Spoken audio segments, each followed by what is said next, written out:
कार्तिक मास में चिड़ा चिड़ी की कहानी सुनी जाती है, जो कि कार्तिक पूर्णिमा के अगले दिन यानी पड़वा को पढ़ते या सुनते हैं। इस दिन आटे के चिड़ा चिड़ी बनाकर घर के बीचों बीच रखने के बाद उन्हें वस्त्र पहनाते हैं। घर के सभी कमरों में घर का सारा सामान रखते हैं और चिड़ा चिड़ी को खील बताशे और लड्डू का भोग लगाते हैं। इस दिन खिचड़ी बनाकर घी और आम के अचार के साथ ठाकुर जी को भोग लगाकर खुद भी प्रसाद ग्रहण करते हैं और खिचड़ी की सामग्री का दान मंदिर में भी देते हैं। जिन लोगों का अपना घर नहीं है और घर खरीदने की आपकी इच्छा हो, किसी कारण से आप घर नहीं खरीद पा रहे हो या आपका मकान बनने वाला हो, तो आपको चिड़ा चिड़ी की इस कहानी को आज जरूर सुनना चाहिए। ऐसा माना जाता है कि ये कहानी सुनने से मकान बहुत जल्दी बन जाता है, या जो इच्छा आपकी है, मकान जिस तरह का मकान है आपको चाहिए, वो इच्छा भी आपकी जल्दी पूरी हो जाती है। चिड़ा चिड़ी की कहानी सुनने के लिए आप अपने घर के आंगन में या फिर खुली जगह पर, मंदिर के सामने भी, कहीं पर भी बैठकर इस कहानी को सुन सकते हैं। कहानी सुनने से पहले आपको आटे से चौक पूरकर एक मकान का आकृति बनानी होती है। मकान की आकृति आप जिस तरह से भी मकान की आपकी इच्छा है, आपके सपने हैं, जितने कमरे आप चाहते हैं, उस तरह से आप एक मकान की आकृति बना लीजिए। छोटा या फिर बड़ा जैसा भी घर आप चाहते हैं, उस तरह का घर आप जमीन पर बना लीजिए। फिर आटे को गूंथकर, उसमें आपको नमक या हल्दी नहीं डालनी है, केवल सादे आटे को पानी से गूंथकर आपको चिड़ा चिड़िया का एक रूप बनाना है, केवल आकृति बनानी है। लगना चाहिए कि आपने चिड़ा चिड़िया बनाए हैं। तो चिड़ा चिड़ी की आकृति बनाने के बाद आप उसे, जो मकान आपने ज़मीन पर बनाया है, आकृति बनाई है, उसके ठीक बीचों बीच आपको रख देना है।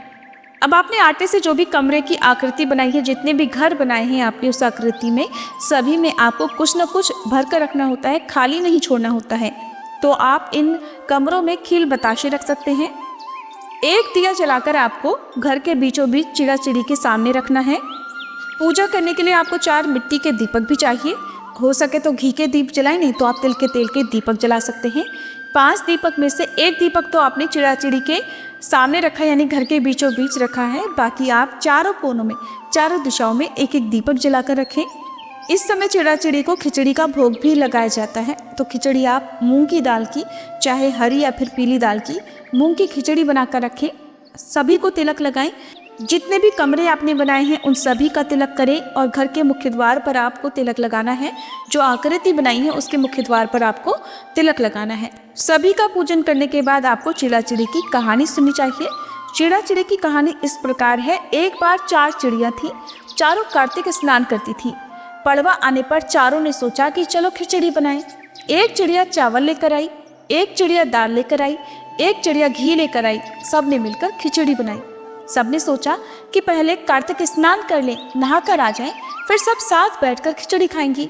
तो पहले एक चिड़िया स्नान करके आई। उसे जोर की भूख लग रही थी, लेकिन बाकी चिड़िया अभी तक स्नान करके वापस नहीं लौटी थी। तो उसने खिचड़ी की भाप खा ली, यानी भाप सूंघ कर अपना पेट भर लिया। दूसरी चिड़िया आई, उसे भी भूख लगी थी, तो उसने पानी पी लिया। तीसरी चिड़िया ने खिचड़ी खा ली और चौथी चिड़िया ने बची हुई खुरचन खा ली। कुछ समय के बाद चारों चिड़िया मर गई। जिस चिड़िया ने भाप खाई थी वो तो राजा के घर राजकुमारी बनी। जिस चिड़िया ने पानी पिया वो कुम्हार की लड़की बनी। जिस चिड़िया ने खिचड़ी खाई थी वो अगले जन्म में ब्राह्मण की लड़की बनी। और जिस चिड़िया ने खुरचन खाई थी वह हथिनी बनी। अब कुम्हार की लड़की राजा के यहाँ दासी बनी, ब्राह्मण की लड़की राजकुमारी की सहेली बनी, हथिनी भी राजा के यहाँ पर ही थी। राजकुमारी को पिछले जन्म की सारी बातें याद थी। राजकुमारी का विवाह हुआ।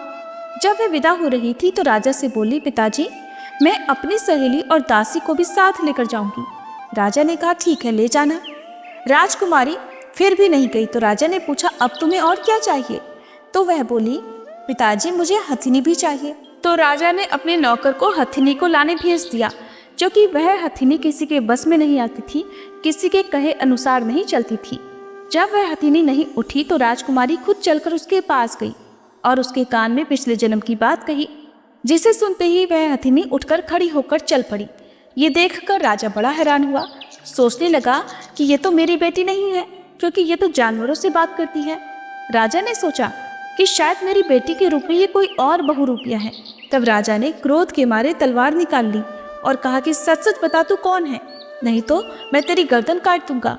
तब राजकुमारी ने अपने पिताजी से अपने पिछले जन्म की सारी बात कही। ये सुनकर सभी को बहुत हैरानी हुई।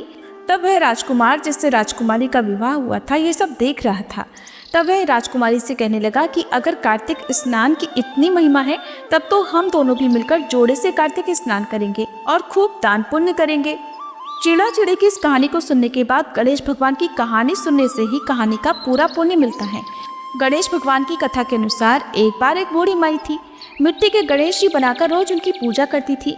रोज बनाती लेकिन रोज गणेश भगवान की मूर्ति गल जाया करती। एक बार एक सेठ का मकान बन रहा था। वे वहां पहुंची और बोली, पत्थर का गणेश बना दो। मिस्त्री बोले, जितनी देर में हम तेरा पत्थर का गणेश बनाएंगे उतनी देर में अपनी दीवार न चिन लेंगे। बुढ़िया बोली, राम करे तुम्हारी दीवार टेढ़ी हो जाए। अब की उनकी दीवार टेढ़ी हो गई। वो चिने और ढा देवे, चिने और ढा देवे। इस तरह करते करते शाम हो गई लेकिन दीवार नहीं बन पाई। शाम को सेठ आया। उसने कहा, आज कुछ नहीं किया? तो वह कहने लगे कि एक बूढ़ी आई थी, कह रही थी कि मेरा पत्थर का गणेश बना दो। हमने नहीं बनाया तो उसने कहा तुम्हारी दीवार टेढ़ी हो जाए। तब से दीवार सीधी नहीं बन रही है। हम बनाते हैं और ढा देते हैं। तब सेठ ने बूढ़ी माई को बुलवाया और कहा, हम तेरा सोने का गणेश बनवा देंगे, हमारी दीवार सीधी कर दो। ऐसा कहकर सेठ जी ने बुढ़िया माई को सोने के गणेश जी बनवा कर दे दिए और ऐसा करते ही सेठ जी की दीवार सीधी हो गई। जैसे सेठ की दीवार सीधी की हे गणपति वैसे ही सबकी करना। कथा को कहते सुनते और हुंकारा भरते सभी के कार्य सिद्ध करना। बोले गणपति भगवान की जय। ये थी आज की कहानी। आपको कैसी लगी कमेंट बॉक्स में जरूर बताइएगा।